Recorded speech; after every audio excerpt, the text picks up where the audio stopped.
Salutations. Quickly, I wanted to talk about this is a result of actually the Patreon channel. A few of the subscribers, Patreon there, wanted me to talk about this on YouTube, so I'm going to do a quick video on this, and I won't talk about this a lot because I don't want to generate energy that brings these things to me.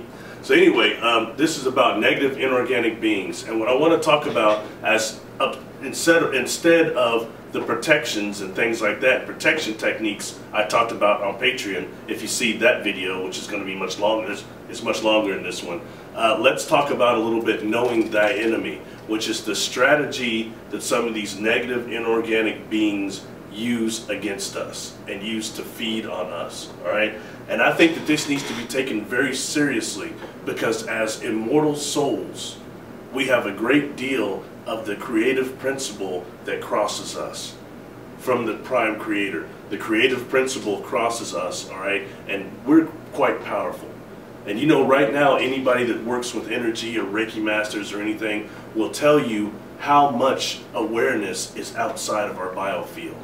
If you do that little deal I do sometimes, I'll test somebody's biofield from up top, and their biofield is up to, you know, 8 feet above them, and they can still feel me up there without even having their eyes open, you know. So that tells you how much of our consciousness and awareness is outside of the physical body in our biofield, and how powerful we actually are if the creative principle crosses us. Remember the throne beings that I had showed you? How they talked about the warp fields of our thoughts, all right, how powerful they are. So in that way, when we're dealing with the fact that we have these beings, these negative inorganic beings, that their first attack and how they come into this world is they start as negative thought forms. They start as negative thought forms. They start building more energy, and then they manifest through our own pineal gland into the third dimensional world. And they start doing things that will start causing you problems. One thing is they'll like jump into people you know, and the people that you know will start verbally assaulting you or attacking you in some sort of way to get your energy riled to where you're starting flaring out, you know what I mean? Or they'll attack you in the dreamscape, especially the ones that come as people that you know in the dreamscape. So I think as immortal souls, and we need to look at is when we actually build up that energy, and when we actually do a flash like that and we get upset, that maybe there's not just one or two little beings feeding on us. We may be powerful enough that we're feeding legions. Maybe when you get mad, you're feeding hundreds of these little small shadows, and some of the bigger ones, some of the ones we see attaching. We are that powerful, and I believe that. So you have to be aware that there's probably a legion of dark forces against you, trying to get you to flare up and do an energy flare at all times, because you can't remember half of what you are and how powerful you are anyway, and how connected to the prime creator you are anyway. So therefore, they're just going to keep trying to take advantage of you while you're asleep. The whole environment is designed for that.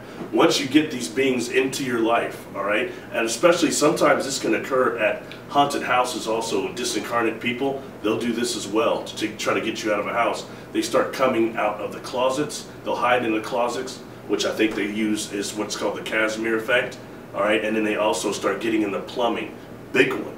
The deceased people really do that. They'll get in the plumbing, cost you a ton of problems. Then they'll start getting into your electrical, messing with your electrical. Then they'll go into your car, start doing the same things to your car. Okay, messing with your electrical, messing with the waters, the fluids in there. Okay, causing you a lot of problems, a lot of financial stress that will make you energy flare up, and they're all feeding on you. So be aware of that. All right. I think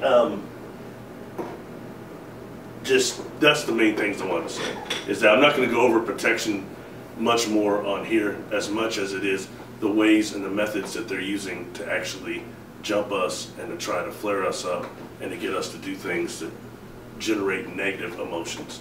I've told you how I've seen them feeding on people before, the shadows, where I had to definitely make sure I had my vibration up to where I didn't want to even see that. There's no doubt there's those shadows feeding on people up the chakra on down. So anyway, just keep yourself protected. If you want to know more protective techniques, see the video I did on Patreon. I want to thank the people on Patreon. They're the ones that made this video possible. So go there on Patreon. I've got about 12 videos up now. They're great longer. There's some cool subjects there. Things like ancient Earth history and ancient humans and cave paintings. There's some radiotropic fungus and black civilizations. There's another one on my near-death experience. I showed another illustration. There's 12 good videos on there. Check it out. If you like what I'm doing here, I respond there, and I also make videos there that people might request. So anyway, thank you all for subscribing. Please subscribe. There's about 5,000 people that watch these videos and won't subscribe to the channel. I was one of those. Don't be like me. I'm trying to subscribe to, I finally started an account. That's why I'm here now. So anyway, peace to all y'all. Thank you. Yo.